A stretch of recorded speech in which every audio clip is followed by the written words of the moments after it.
Astro Selva YouTube நண்பர்கள் அனைவருக்குமே வணக்கங்களை தெரிவித்துக் கொள்கிறேன். இன்றைய பதிவு கேது ஒவ்வொருவருடைய ஜாதகத்திலும் அவர் நின்ற வீட்டின் வாயிலாக எந்த விதமான பலன்களை கொடுப்பார் என்ற பதிவை மிக ஒரு விளக்கமான பதிவாக கொடுக்க இருக்கிறேன். கேது சார்ந்து எங்களுக்கு எல்லாமே தெரியும், எத்தனையோ கேட்டிருக்கிறோம், இது என்ன புதுசாக தெரிய போகுது, அது ஒன்றும் பிரச்சனை இல்லை அப்படின்னு நினைக்கிறீங்க. இந்த பதிவை பார்க்க வேண்டியதில்லை, ஒன்றும் பிரச்சனை இல்லை. புதுமையான சில கருத்துக்களை தெரிஞ்சுக்கணும் அப்படின்னு அந்த ஞானத்தை, எனக்கு எதுனா ஞானக்காரகங்க, அதனால் கேதுவின் ஞானம், கேதுவின் செயல்கள் இதெல்லாம் எப்படி இருக்கும் அப்படிங்கிறத இது புத்தகத்திலலாம் நீங்கள் படிக்க முடியாது. அப்படிப்பட்ட சில விஷயங்களை சொல்ல இருக்கிற இந்த பதிவில் விருப்பமுள்ளவர்கள் தொடர்ந்து பார்க்கலாம், மற்றவர்கள் வெளியேறிவிடலாம், ஒன்றும் பிரச்சனை இல்லை.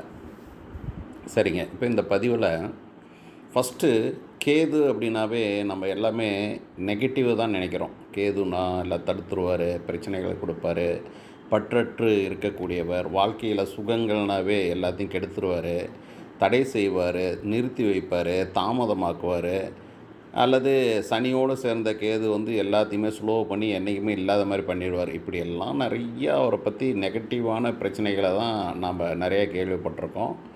நமக்கு சொல்லி கொடுத்தவர்களும் சரி, அல்லது நாம் பார்க்க போகிற ஜோதிடர்களும் சரி, உங்களுக்கு கேது இங்கே இருக்காருங்க, அதனால் உங்களுக்கு இதெல்லாம் இப்போ கிடைக்கிறதுக்கு வாய்ப்பு இல்லைங்க அப்படிங்கிற மாதிரி அதனுடைய எதிர்மறையான பலன்களை கேட்டே தான் நம்ம எல்லாம் இருந்திருப்போம். இதில் ராகு கேது தோஷங்கள் அப்படின்னாவே எல்லோரும் ரொம்ப பயப்படக்கூடிய ஒரு அளவுக்கு தான் இன்னமும் எல்லோரும் மத்தியில் இருக்குது. ஆனால் இதே ராகு கேதுக்கள் எந்த விதமான சுபத்துவமான பாசிட்டிவான விஷயங்களை செய்வாங்கிறதெல்லாம் பெரும்பாலும் யாரும் சொல்ல மாட்டேங்கிறாங்க. ஒரு ராகு கேது தோஷம் இருக்கிறவர்கள் தான் இன்றைக்கி சமுதாயத்தில் மிகப்பெரிய அளவிற்கு உயர்வுக்கும் வர்றதுக்கு வாய்ப்புகளை, அந்த தோஷங்களை யோகமாக மாறி செய்யுதுங்கிறதும் மிகப்பெரிய ஒரு சூட்சமமான விஷயங்கள். இப்படி இந்த கேது மற்றும் ராகு இவர்களை கொண்டு தான் ஒரு மனிதனுடைய வாழ்க்கை பயணமே அமையுது. அதாவதுங்க, நம்மளுடைய சுக துக்கங்களுக்கு பின்னால் குடை மாதிரி, நிழல் குடை மாதிரி, வெயிலில் போகும்போது நிழலுக்கு குடை பிடிப்போம் இல்லைங்களா, அது போன்ற குடையை போன்று பின்னாடியே நம்மோடையே ஆனால் உருவமாக இல்லாத அருவமாக பின்தொடரக்கூடியது தான் இந்த ராகு கேதுக்கள். இந்த ராகு கேதுக்களில் கேது தான் மிகப்பெரிய வாழ்க்கையில் நமக்கு அனுபவங்களை ஏற்படுத்தி அதன் மூலமான ஒரு படிப்பினையை கொடுக்கக்கூடியவர் இந்த கேது. ராகு அப்படிங்கிறவர் அப்படி இதற்கு எதிர்மறையானவர். அனைத்து சுகபோகங்களையும் கொடுத்து இன்னும் வேண்டும், இன்னும் வேண்டும், இன்னும் வேண்டும் அப்படிங்கிறக்கூடிய ஆசையே ஒரு மனிதனுக்கு அழிவுக்கு காரணம் அப்படிங்கக்கூடிய அந்த சொல்லுக்கு ஏற்ப ராகு அனைத்து ஆசைகளையும் மனிதனை தூண்டிவிட்டு அந்த ஆசைகளை அடைந்தும் அடையாமலும் தவிக்க விட்டு அதன் பின் வருந்தக்கூடிய நிலையை கொடுப்பவர் ராகு. நம்ம தலைப்பு இப்போ ராகுவை பற்றி இல்லை, கேதுவை பற்றி பேசுகிறதுனால அதை நம்ம அப்படியே ஹோல்டு பண்ணிக்குவோம். கேது அப்படிங்கிறவர் என்னென்னா, எந்த ஒரு பாவகத்தில் இருந்தால் அந்த பாவகத்தில் அவர் என்னதான் செய்வார் அப்படிங்கிறது இந்த தலைப்பின் நோக்கம். அதற்கு முன்னால் இந்த கேதுவை பற்றி நம்ம ஒரு அடிப்படையான விஷயங்களை சொல்லணுங்கிறதுக்காக தான் நம்ம சொல்லிகிட்ருக்கோம். கேது அப்படின்னாவே வேர்கள்ங்க, வேர்கள், அதாவது ரூட்டு ஆங்கிலத்தில். ஒரு மரத்துக்கு வேர்கள் எந்த அளவுக்கு மிக முக்கியமானதோ, அதாவது மரம் வெளியில் பார்க்குறதுக்கு எவ்வளோ அழகாக இருந்தாலும் அதனுடைய அடிப்படை அதனுடைய வேர்கள் தான். இப்போ வேர்கள், மரம் ஒரு ஸ்டெம்மு ஒரு பர்டிகுலர் பிளேஸில் இருக்கிற மாதிரி இருக்கும், ஆனால் அந்த வேர்கள் மட்டும் பார்த்திங்கன்னா ரொம்ப தூரத்துக்கு பல மீட்டர் கணக்கு தொலைவில் இந்த மரத்தோடைய வேர்கள் அப்படி போயிருக்கும். தாங்குவது, தாங்கி பிடிப்பது, அந்த மரத்திற்கு உண்டான அனைத்து விதமான சக்திகளையும் பூமியிலிருந்து எடுத்து அந்த மரத்திற்கான அனைத்து வகையான சக்திகளையும் கொடுக்கக்கூடியது அந்த வேர். அடிப்படை ஆதாரம் என்பது அந்த வேர்கள் தான். அதுபோல தாங்க கேதுங்கிறது தான் நம்மளுடைய வாழ்க்கையில் அடிப்படை ஆதாரம். 9 நவகிரகங்களில் மிகவும் ஆதாரத்தை அடிப்படையாக கொண்டது இந்த கேது. அவர் தான் நம்ம சல்லடைன்னு சொல்கிறோம், ஃபில்டர் அப்படின்னு சொல்கிறோம். இந்த சல்லடை ஃபில்டர் அப்படிங்கிறது நம்ம என்ன சொல்லிடுறோம், எல்லாம் தடுத்துரும். சல்லடைங்கிறது நம்ம எதையுமே வடிகட்டி தேவையான விஷயத்தை கொடுத்து தேவையற்ற கழிவுகளை நீக்கக்கூடியது தான் ஒரு சல்லடை. அது எல்லாத்தையுமே தடுக்காது, நமக்கு தேவையானதை கொடுத்துருது. ஒரு அணைக்கட்டு தான் அப்படி பார்த்திங்கன்னா டோட்டலாக எதையுமே வெளிவிடாது. இது போன்று கேது வந்து தடுக்கக்கூடியது கிடையாது, வடிகட்டக்கூடியது. அதுதான் நிறைய பேர் தெரிஞ்சுக்க மாட்டேங்கிறாங்க. கேதுங்கிறது போச்சு எல்லாம் எனக்கு வீணாக போயிடும், எல்லாமே எனக்கு எதுவுமே கிடைக்காது, அது தடை செய்பவர். கேதுங்கிறவர் தடுக்கக்கூடியவர், வெட்டி விடக்கூடியவர், இப்படியெல்லாம் நினச்சிக்கிட்டு இருக்காங்க. ஆனால் அது தடுக்கக்கூடியவர் இல்லை. அசுத்தங்களை, தேவையற்றதை, தேவையில்லாத நபர்களை, உங்களுக்கு பிரச்சனைகளை கொடுக்கக்கூடிய நபர்களை, உங்களுடைய வாழ்க்கைக்கு துளியும் தேவையற்ற விஷயங்களை அனைத்தையுமே வடிகட்டி, எது உங்களுக்கு அந்த பாவகத்தின் வாயிலாக தேவையோ, எதை எந்த காலகட்டத்தில் கொடுக்க வேண்டுமோ அப்படி பார்த்து பார்த்து உங்களுக்கு வடிகட்டி அற்புதமான எசன்ஸை மட்டும் கொடுக்கக்கூடியதாங்க அந்த கேது. அதனால் நம்ம இன்றைக்கி ஆசைப்படுறது எல்லாமே ஒரு பாவகம், கேது இருக்கக்கூடிய பாவகத்தின் மூலமாக பலவிதமான ஆசைகள். மனிதனுக்கு ஆசைகள்ங்கிறது தான் நம்மளுடைய பிறவியின் சாராம்சம். ஏன்னா மனிதனாக பிறந்தவர்களுக்கு எல்லாத்து மேலேயுமே ஆசை இருக்கும். இது மேலே தான் ஆசைன்னு கிடையாது. பார்க்குறது மேலே, நினைக்கிறது மேலே, எல்லாத்து மேலேயுமே ஆசை இருக்கும். அப்படிங்கும் பொழுது இந்த கேது என்பவர், அவருக்கு தெரியும் உங்களுக்கு எதை கொடுக்கணும், எதை கொடுக்கக்கூடாதுன்னு அவருக்கு தெரியும். அவர் என்ன பண்ணுறாருன்னா, எந்த பாவகத்தில் நிற்கிறார்களோ, அதாவது லக்னம் முதற்கொண்டு 12 பாவம் இருக்குங்க உங்கள் ஜாதகத்தில். லக்னத்தை தொடர்ந்து எந்த பாவத்தில் கேது இருக்கிறார் என்று பார்த்துக்கங்க. அந்த பாவகத்தின் வாயிலாக அனைத்து விஷயங்களையுமே அப்படியே ஃபில்டர் பண்ணி உங்களுக்கு தருவார், வடிகட்டுவார். பயங்கரமாக வடிகட்டுவார், ஃபைன் ஃபில்டரை போட்டு வடிகட்டுவார். வடிகட்டி எதை இப்போ வேர்கள் என்னங்க பண்ணுது, மண்ணுக்குள்ளே வந்து கழிவு நீர்கள் இருக்குது. மண் மோசமான மண்ணாக இருக்கலாம், அந்த மண் இருக்கிற இடம் ஒரு சாக்கடை ஓரத்தில் கூட அந்த மரம் வளரலாம். ஆனால் அந்த மரத்தில் இருந்து வரக்கூடிய பழங்கள், கனிகள், இதெல்லாம் காய்கள்லாம் பார்த்திங்கன்னா இந்த சாக்கடைக்கும் அதுக்கும் சம்மந்தமே இல்லாத இருக்கும். அதனுடைய சுவைகளை வந்து எந்த சூழ்நிலையும் தன்னுடைய சுவையை வந்து மாறாத கொடுக்கும். அதே சாக்கடை ஓரத்தில் தான் தென்னை மரமும் இருக்கும், மாமரமும் இருக்கும், எல்லா மரமும் இருக்கும். ஆனால் அதனுடைய சுவைகளை மட்டும் மாறாத கொடுக்கக்கூடியது இந்த வேர்கள் மூலமாக உறிஞ்சி தள்ளப்படுகின்ற அந்த சத்துக்கள் மூலமாக அதனுடைய கேரக்டரை மாறாத கொடுக்கக்கூடியது தான் அந்த மரத்தின் வேர்கள். அப்படி தாங்க கேது ஒரு பாவகத்தில் நின்று இருக்கோ அப்படின்னா, அந்த பாவகத்தின் தன்மைகளை உங்களுக்கு எந்த ஒரு பாதகமும் இல்லாமல் மற்றவர்கள் எவ்வளவு பிரச்சனைகளை கொடுத்தாலும் அத்தனையுமே ஃபில்டர் பண்ணி அந்த பாவகத்துக்கு தேவையான எனர்ஜியை வந்து கொடுக்குங்க. அந்த பாவகத்துக்கு தேவையான எனர்ஜியை அந்த பாவகத்தின் காரகத்துவங்களுக்கு ஏற்ப கொடுக்கும். லக்னத்தில் அமர்ந்திருக்கு அப்படின்னா, லக்னம் என்பது குணம், ஒரு மனிதனுக்கான குணம்.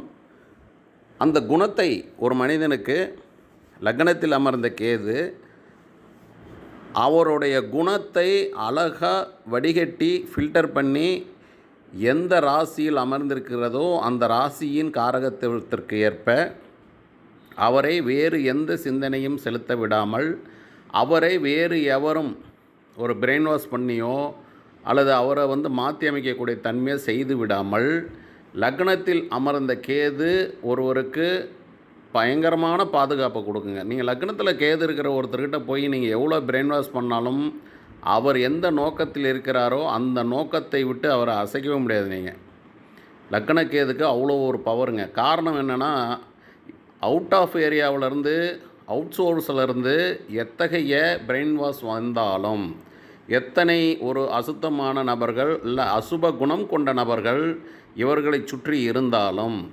லக்னாதிபதி சிறப்பாக இருக்கக்கூடிய பட்சத்தில் லக்னத்தில் அமர்ந்த கேது அந்த ஜாதகரின் குணத்தை எவர் வந்தாலும் மோசமான நிலைக்கு மாற்ற முடியாதுங்க. அவர் ஸ்டெடியாக இருப்பார். அப்படியேப்பட்ட ஒரு வலிமையான கிரகம் கேது.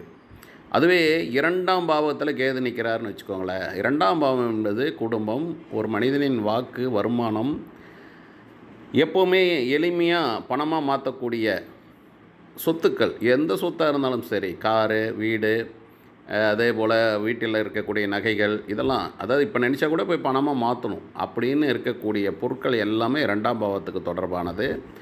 அதில் கேது இருக்குது அப்படிங்கும் பொழுது அவர்கள் ஒரு வார்த்தையை பேசும்போது 10 தடவை வந்து வடிகட்டி ஃபில்டர் பண்ணுவாங்க. நாம் வந்து ஒரு பதிலை சொல்லும்போது ஒரு 4-5 வார்த்தை பேசணும்னா இவங்களாம் ஒரு வார்த்தை தான் பேசுவாங்க. எஸ் ஆர் நோ அப்படின்னு தான் பேசுவாங்க. ஏதோ ஒன்று கேட்டோம்னா இல்லைங்க அப்படின்றவாங்க. ஒரே வரியில் யாரெல்லாம் ஒரு வரியில் பதில் சொல்கிறாங்களோ, ஒரு வார்த்தையில் பதில் சொல்கிறாங்களோ, இவர்கள் எல்லாமே 2ஆம் பாவத்தில் கேது இருப்பவர்கள், 2ஆம் அதிபதியோடு கேது இருப்பவர்கள், அல்லது 2ஆம் அதிபதி கேதுவின் சாரத்தில் இருப்பவர்கள். இப்படி கேது எங்கேயாவது ஒரு தொடர்பில் இருக்கும்.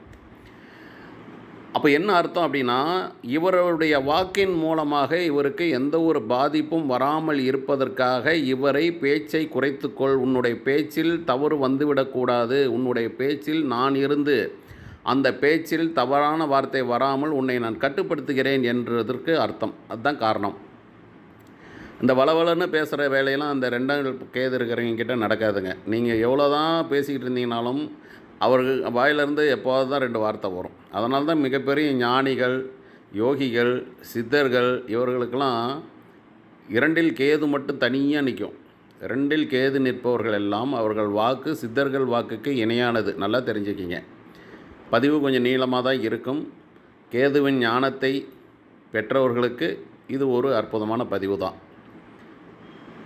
ஆகவே 2இல் கேது நிற்பவர்கள் சித்தர்களுக்கு இணையானவர்கள். குடும்பத்தில் உங்களை தவறாக விமர்சிக்கும் நபர்கள், குடும்பத்தில் உங்கள் மீது பொறாமை கொண்டவர்கள் அல்லது உங்களை தவறாக வழிநடத்துபவர்கள் எவர்களாக இருந்தாலும் சரி, இந்த கேது என்ன பண்ணும், உங்கள்கிட்ட இருந்து அவங்கள ஃபில்டர் பண்ணும்.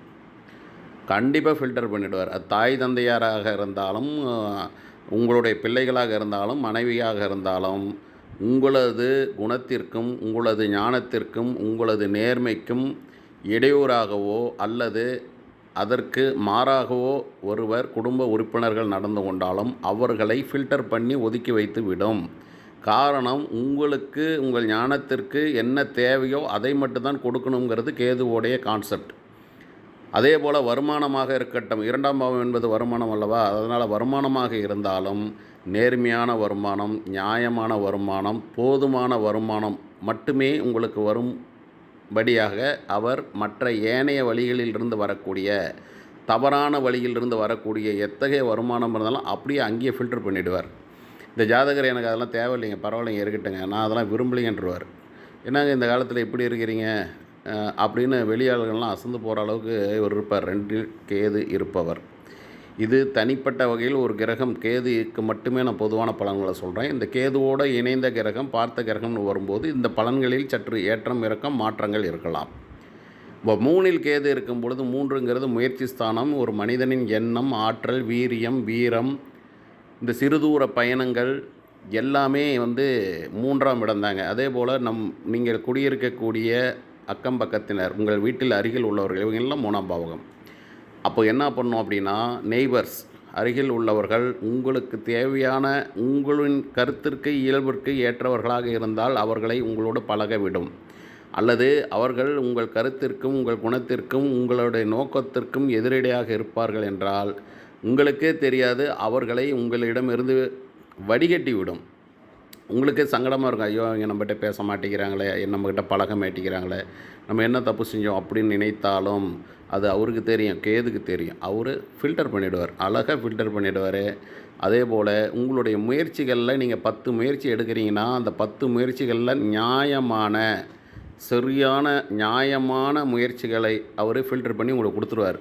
இந்த தேவையற்ற முயற்சிகள், தேவையில்லாத ஆசைகள்லாம் உங்களுக்கு வந்துச்சுன்னு வச்சுங்க, நடக்கவே நடக்காது. 3இல் கேது இருக்கிறவங்களுக்கு தேவையான நியாயமான சமுதாயத்தால் அங்கீகரிக்கப்பட்ட நம்ம சட்டத்திட்டங்களுக்கு அங்கீகரிக்கப்பட்ட முயற்சிகளில் ஒருவர் இறங்கும் பொழுது கேது எதுவுமே செய்ய மாட்டார். ஆனால் அங்கே தர்மம் மீறி அதர்மமாக ஒரு முயற்சிக்கு நீங்கள் ஆசைப்படுகிறீர்கள் என்றால் கண்டிப்பாக நடக்கவே நடக்காது. 3இல் கேது இருப்பவர்களுக்கு அழகாக வடிகட்டி அப்படி தூக்கிடுவார். அதெல்லாம் என்ன தேவையோ அதுதான் உங்களுக்கு ஃபில்டராகி உங்களுக்கு கிடைக்கும். அதே போல் 4இல் கேது இருப்பவர்களுக்கு 4ஆம் இடம் என்பது தாயார் ஸ்தானம். அதே போல் அதுதான் சுகஸ்தானம்.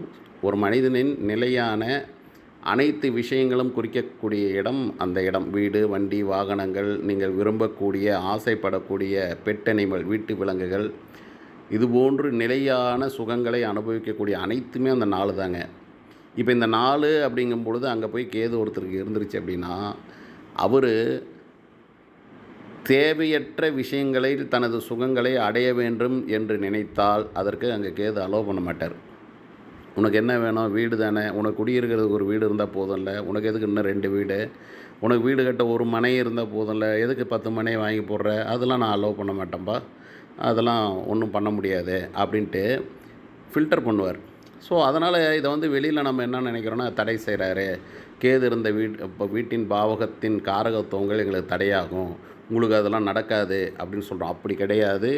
கேதுவின் தன்மையில் நியாயமாக அதன் ஒரு தர்ம நோக்கத்திற்காக நீங்கள் 4ஆம் பாவகத்தை அங்கு நீங்கள் இயக்குனீங்கன்னா அவர் அப்படியே உங்களுக்கு மாறி வந்து பார்த்திங்கன்னா இவர் எல்லாம் தர்ம வழியில் தான் அதெல்லாம் ஆசைப்படுறாரு, அப்போ அதை நம்ம சரிப்படுத்திடுவோம், கொடுத்துருவோம் அப்படின்னு அங்கே வடிகட்டக்கூடிய தன்மையில் உங்களுக்கு கொடுக்க வேண்டியதாக வந்து அழகாக கொடுத்துருவார்.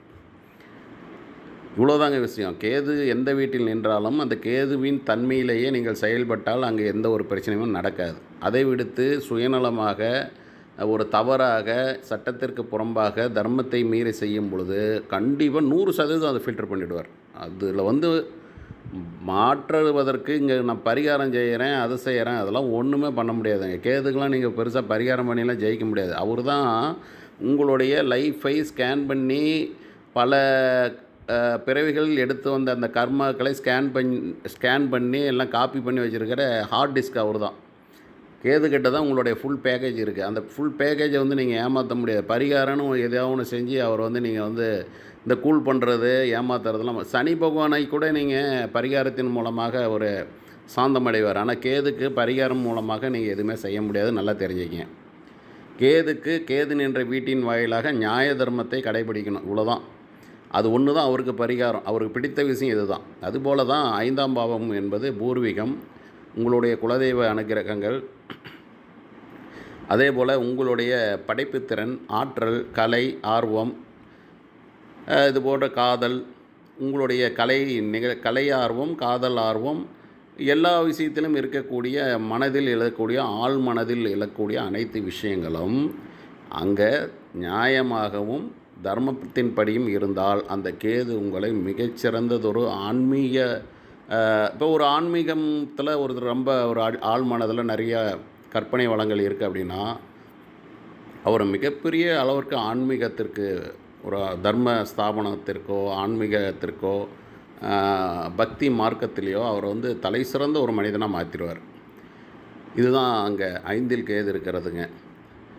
6இல் கேது இருக்கிறதுங்கிறது என்னென்னா 6ஆம் இடம்ங்கிறது ஒரு ஊழியம் நம்ம செய்யக்கூடிய இடம், ஒரு அடிமைத்தனமாக இருக்கக்கூடிய இடம், பிறரிடம் சென்று நம்மளுடைய உழைப்பை கொடுத்து ஊதியம் பெறுவது அல்லது ஊழியத்தில் இருப்பது, இதன் மூலமான பல வெற்றிகளை அடைவது. அப்படிங்கும் பொழுது என்னென்னா அந்த 6ஆம் பாவகத்தில் உங்களை எதிர்க்கக்கூடிய நபர்கள், அங்கே தான் எதிரி, நோய், கடன் எல்லாமே இருக்குது. இப்போ உங்களை எதிர்க்கக்கூடியவர்கள், தேவையற்ற நோய் நொடிகள், இதெல்லாம் உங்களுக்குள்ளே வரதை அழகாக அங்கே ஃபில்டர் பண்ணிவிடுவார். 6இல் கேது இருப்பவர்களுக்கு பெரும்பாலும் பெரிய எதிரிகளோ நோய் நொடிகளோ இதெல்லாம் வர்றது வந்து ரொம்ப கடினம். ஆனால் அந்த கேதுவின் தன்மையை நீங்கள் கொஞ்சம் அங்கே ஆக்டிவேட் பண்ணிகிட்டு இருக்கணும். 6இல் ஒரு உத்தியோகத்தில் இருக்கீங்கன்னா அந்த உத்தியோகத்தில் வந்து ரொம்ப நேர்மையை கடைபிடிக்கணும், தேவையற்ற ஆசைகளை வந்து அங்கே கைவிடணும். உங்கள்கிட்ட பொறுப்பு பல கோடி கணக்கான ஒரு பொருள்களை கையாளக்கூடிய இடத்துல உங்களுக்கு ஒரு தொழில் ஒரு உத்தியோகம் கொடுத்துருப்பாங்க, அந்த இடத்துல கையாடல் செஞ்சிடக்கூடாது. செஞ்சிட்டிங்களா அப்படியே கேது வந்து உங்களுக்கு நெகட்டிவாக வேலை செய்ய ஆரம்பிச்சிருவார். அதேபோல் 7 என்பது கலத்திரஸ்தானம். அதுதான் சமுதாயத்தின் ஒற்றுமை, கூட்டு நண்பர்கள், கூட்டு வியாபாரம், எல்லாமே இந்த சொசைட்டியில் நீங்கள் மிங்கிள் ஆகிறது. அப்போ சொசைட்டியில் மிங்கிள் ஆகிறதுங்கும்போது அங்கே நல்ல நண்பர்கள் இருந்தால் மட்டும்தான் அந்த நண்பர்களை உங்கள்கிட்ட அலோவ் பண்ணுவார். 7இல் கேது இருக்கிறவர்களுக்கு ஒரு தவறான நபர்கள் நண்பர்களாக இருக்கிறார்கள் என்றால் அவர்களை உங்கள்கிட்டருந்து கட் பண்ணி விட்டுருவார். அடுத்து 8 அப்படிங்கும்போது 8 ஆயுள் ஸ்தானம். அதுவே உங்களுக்கு மறை ஞானங்களை எல்லாம் உணர்த்தக்கூடிய இடம். இந்த 8இல் கேது இருப்பவர்களுக்கு அதிகப்படியான ஞானங்களை தனது வாழ்க்கையின் மூலமாக புரிய வைப்பார். இங்கே 8இல் கேது இருக்கிறவங்க பயங்கரமாக ஆசைப்படுறது இதெல்லாம் செய்யாத இருக்கணும். அதில் 8ஆம் பாவங்கிறது தான் ரகசியங்களை உள்ளடக்கியது. இந்த 8இல் கேது இருப்பவர்கள் பயங்கரமாக ரகசியத்தை ஃபில்டர் பண்ணி வச்சுருப்பாங்க. சாதாரணமாக ஒரு விஷயத்தை யார்கிட்ட சொல்கிறத கூட வெளியில் சொல்ல மாட்டாங்க. அப்படியே எல்லாம் தன்னுடைய மனசுக்குள்ளே ரகசியத்தை பொத்தி வச்சுருப்பாங்க. அதே போல் 9இல் கேது இருப்பவர்கள், இந்த 9ங்கிறதுங்க ஆன்மீகம் சார்ந்து தொலைதூரங்களை குறிக்கக்கூடிய இடம். இதெல்லாம் இருக்கும் பொழுது என்னென்னா 9இல் கேது இருப்பவர்கள் தர்ம சிந்தனையும் தர்ம நெறிகளையும் அதிகமாக கடைபிடித்தால் இவர்கள் தாங்க இந்த பெரிய பெரிய தர்மவான்களாக இருக்கிறது. தர்ம சிந்தனையோடு கூடிய அந்த அறநெறியில் இருக்கக்கூடிய இந்த தர்மகர்த்தா, கோவில் தர்மகர்த்தா, ஒரு ட்ரஸ்ட்டுக்கு வந்து பெரிய ஒரு பொறுப்பாளராக இருக்கிறவங்களாம் இந்த மாதிரி இருக்கிறவங்க தான் இருப்பாங்க. இதுபோல் இந்த 9ஆம் இடம்ங்கிறது கூடிய தெய்வ அனுக்கிரகங்கள் ரொம்ப நிறைந்த இடம். இதில் நீங்கள் எந்த அளவுக்கு இறைஞானம் கொண்டிருக்கிறீர்களோ அந்த அளவுக்கு வடிகட்டி உங்களுக்கு கொடுத்துக்கிட்டே இருப்பார். ப்யூராக அப்படியே கொடுத்துக்கிட்டே இருப்பார். அடுத்து 10ஆம் பாவத்தில் போய் கேது இருக்கிறவங்களுக்கு 10ங்கிறது தாங்க ஒரு செயலுங்க. செயல் கர்மா அப்படின்னு சொல்லுவோம். கர்மஸ்தானம் தான் 10ஆம் இடம், அதை உச்சி ஸ்தானம் அப்படின்னு சொல்கிறோம். இந்த கர்மாங்கக்கூடிய செயல்பாடுகளை அப்படியே அவரை வந்து எல்லாத்துலேயும் ஃபில்டர் பண்ணி அப்படியே வச்சுருக்கோம். அது கரெக்டாக என்ன இப்போ இதனால தான் 10இல் கேது இருப்பவர்கள் சுயதொழிலை செய்யும் பொழுது ரொம்ப சிறப்பாக வர முடியும் அப்படின்னு நம்ம சொல்கிறோம். என்னென்னா, எந்த தொழில் நமக்கு நேர்த்தியாக இருக்குமோ அந்த மாதிரி தொழிலை வந்து அவர் செய்வாங்க. சும்மா எல்லாரும் அந்த தொழில் வச்சுருக்காங்க, இந்த கடை வச்சாங்க பெரிய ஆள் ஆகிட்டாங்க, இந்த தொழிலை செய்தார்கள் பெரிய ஆள் ஆகிட்டாங்க, நாமளும் போய் செய்வோம் அப்படின்லாம் அந்த 10இல் கேது இருக்கிறவங்க போய் செய்ய மாட்டாங்க. அதை ரொம்ப ரொம்ப ஃபில்டர் பண்ணி இந்த தொழில் தான் நமக்கு ஏற்றதாக இருக்கும் அப்படின்னு ஒரு சுயதொழிலோ அல்லது தன்னுக்கு கீழே இருக்கக்கூடிய ஒரு தொழிலாளர்களையோ அவர்கள் வந்து அழகாக கச்சிதமாக ஃபில்டர் பண்ணி பார்ப்பாங்க. அவங்களோட செயல்களும் வந்து என்னாகும் அப்படின்னா, தேவையற்ற செயல்கள்லாம் இவங்க செய்ய மாட்டாங்க. இன்றைக்கி ஒரு வேலை செய்கிறோம்னா இந்த வேலைக்கு உண்மையிலேயே ஏதாவது பலன் உண்டா, இந்த வேலை வந்து அர்த்தமற்றதாக இருக்குமா, இந்த வேலையில் ஏதாவது பிரயோஜனமாக இருக்குமா அப்படிங்கிறத நிறைய கவுன்சிலிங் பண்ணி அது தேவையான அளவுக்கு ஃபில்டர் பண்ணி அதை மட்டும்தான் அவங்க செய்யக்கூடிய ஒரு கடமை உள்ளவர்களாக இருக்கிறதுனால 10இல் கேது இருக்கும் பொழுது தொழிலுக்கு மிக சிறப்பாக இருக்கும் அப்படிங்கிறது இந்த கேதுவனுடைய ஒரு அற்புதமான ஒரு செயலுங்க. இந்த 11ஆம் பாவம் அப்படின்னு போகும்போது அந்த 11ஆம் பாவம் தான் ஒரு மனிதனுடைய அபிலாஷைகள் நிறைவேறுமா, நோக்கங்கள் நிறைவேறுமா, ஆசைகள் நிறைவேறுமா, அச்சீவ்மெண்ட்டு நான் இதை செய்தால் எனக்கு இது கண்டிப்பாக கிடைக்குமா அப்படின்னு அந்த எதிர்பார்ப்புகள் இருக்குது இல்லைங்களா, அது எல்லாமே இந்த 11ஆம் பாவம். அப்போது ஒரு மனிதனின் எதிர்பார்ப்புகளையும் ஆசைகளையும் நோக்கங்களையும் அபிலாஷைகளையும் அளவுக்கு அதிகமாக இல்லாமல், நீ இந்த அளவுக்கு ஆசைப்படுப்பா போதும், உனக்கு இது இவ்வளோ தான்பா இருக்குது, ஏப்பா சும்மா நீ இவ்வளோ ஆசைப்பட்டுட்ருக்க, அதெல்லாம் கிடைக்காது தம்பி, இவ்வளோ தான் உன் லெவலில், இவ்வளோ தான் போதும், இது போதும் உனக்கு அப்படின்னு அவர் ஒரு தலையிலே 2-3 கொட்டி வச்சு அவரை வந்து ஒரு லிமிட் பண்ணி அதோடையே அவர் லெவலாக அவரோட பிறவியில் அவரோட வாழ்க்கையில் அவர் கொண்டு வர்றது தான் அந்த 11ஆம் இடத்துல இருக்கக்கூடிய கேது. 11இல் கேது இருப்பவர்கள் எல்லாத்துலேயுமே அவங்க வந்து தேவையற்ற ஆசைகளே படமாட்டாங்க. நல்லா பாருங்கள், யார் ஜாதகத்திலலாம் 11இல் கேது இருக்குதோ அவங்க வந்து என்னென்னா மற்றவர்கள் மாதிரி ஒரு லிமிட்டுக்கு போனாலும் இல்லை எனக்கு மேலும் அதில் நான் கொஞ்சம் இன்வெஸ்ட் பண்ணணும், இங்கே இன்வெஸ்ட் பண்ணணும், எனக்கு அதிலிருந்து கொஞ்சம் பொட்டன்ஷியல் வரும், இதிலிருந்து இன்ட்ரெஸ்ட் வரும், இந்த பிஸ்னஸில் போட்டால் எனக்கு அதில் கிடைக்குன்னு சொன்னாங்க, அங்கே 2 பிளாட் வாங்கினா அது இன்னும் லாபத்துக்கு விற்கலாம், இங்கே 2 வீடு கட்டினா 2 வாடகை, இப்படிங்கிற மாதிரி எக்ஸ்டென்ஷன் வந்து அவங்க பண்ண மாட்டாங்க. போதும் எனக்கு இதில் இவ்வளோ இருக்குதுங்க, இந்த அளவுக்கு இருக்குதுங்க, மாதம் ஆனால் இவ்வளோ வட்டி வருதுங்க, பேங்க்லேருந்து வருது, எனக்கு வாழ்க்கைக்கு தேவையான காசு வருதுங்க, போதுங்க அப்படிங்கிற லிமிட்டேஷனில் அவங்க இருப்பாங்க. அதே போல் 12ஆம் பாவம் அப்படிங்கிறதாங்க ஒரு மனிதனுக்கு மிக மிக ஒரு இன்றியமையாத முக்கியத்துவமான பாவம். இதை விரயஸ்தானம் அப்படின்னு நம்ம சொல்கிறோம். விரயஸ்தானம் அப்படிங்கிறது என்னென்னா, ஒரு மனிதன் இந்த பிறவியிலிருந்து விரயமாகி அடுத்த பிறவிக்கு போகிறதையும் இந்த விரயஸ்தானங்கிறத குறிப்பிடுது. அதே போல் இந்த விரயஸ்தானம் அப்படிங்கிறத காட்டிலும் விடுபடக்கூடிய நிலை, அதாவது எதுவாக இருந்தாலும் அதிலிருந்து விடுபடக்கூடிய நிலை என்பது இந்த 12ஆம் வீடு. இந்த பிறவியிலிருந்து விடுபடக்கூடிய அல்லது பிறவி கடனையே நீக்கி அதிலிருந்து வெளிப்பட்டு முக்தியை நோக்கி செல்வதற்கும் இந்த 12 என்ற கேது மிகப்பெரியதொரு விசேஷமான தன்மைகளை கொடுப்பார். இதில் என்ன அப்படின்னா, இந்த கேது நிற்கக்கூடிய 12ஆம் வீட்டில் நிற்கக்கூடிய அந்த சாரநாதனும் லக்ன சுபர்களாக இருக்கும் பொழுது அவருக்கு 100% பிறவி அடுத்து இல்லை என்று அர்த்தம். ஏன்னா இவர் தான் வந்து எல்லாமே வடிகட்டக்கூடியவர் அப்படிங்கிறதுனால இந்த கேது இவருடைய அனைத்து வகையான கர்மாக்களையும் வடிகட்டி இவர் வாழக்கூடிய அந்த பிறவியிலேயே 12 பாவகங்கள் வாயிலாக அனைத்தையும் இவருக்கு புரிய வைத்து இறுதியில் 12ஆம் பாவகம் எனும் அந்த இறுதி பயணத்தில் அவருக்கு அனைத்து விதமான பற்றற்ற ஒரு நிலையை அவருக்கு கொடுத்து இறுதியில் இவருடைய அந்த ஆன்ம விடுதலைக்கு அந்த பிறவியிலிருந்து நீங்குவதற்கான ஒரு நிலைப்பாட்டை இவருக்கு கொடுப்பாங்க. இந்த 12இல் கேது இருப்பவர்களுக்கு மிகவும் புண்ணியம் செய்தவர்கள் அப்படின்னு தான் நம்ம சொல்லணும். காரணம், இவர்களுக்கு மறுபிறவி இல்லை என்ற கூற்று உண்டு. ஆனால் அது ஒரு சுப கிரகத்தின் சாரத்தில் இருக்கணும். அந்த லக்னம் யாருடைய லக்னமோ அந்த லக்ன சுபர்கள் என்று சொல்லக்கூடிய அந்த நட்சத்திரத்தின் சாரத்தில் இருந்தால் 100% அவர்களுக்கு மறுபிறவி இல்லை, இவர்கள் முக்தி அடையக்கூடிய ஜீவாத்மாக்கள் என்று அர்த்தம். ஆகவே கேது என்ற ஒரு கிரகம் தடை செய்யக்கூடிய கிரகம், கெடுக்கக்கூடிய கிரகம் அல்ல என்பதை தயவுசெய்து புரிந்து கொள்ள வேண்டுமாய் கேட்கிறேன்.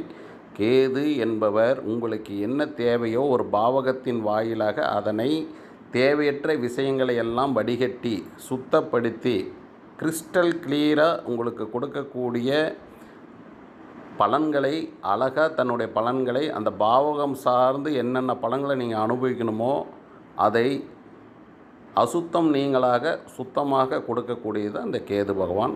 ஆகவே கேது பகவான் என்ற அந்த ஞானத்தை போற்றுங்கள். ஞானம் என்பது நியாயம் என்று தான் அர்த்தம். நியாயப்படியும் தர்மப்படியும் நீதிப்படியும் எந்த ஒரு மனிதன் தன் வாழ்க்கையில் பயணிக்கிறானோ அவனுக்கு கேது எந்த பாவகத்தில் நின்றாலும் நல்ல சுபத்துவமான பலன்களை தனது வடிகட்டும் திறன் மூலமாக வழங்குவார் என்று சொல்லி அனைவருக்கும் வாழ்த்துக்களையும் வணக்கங்களையும் தெரிவித்துக் கொள்கிறேன்.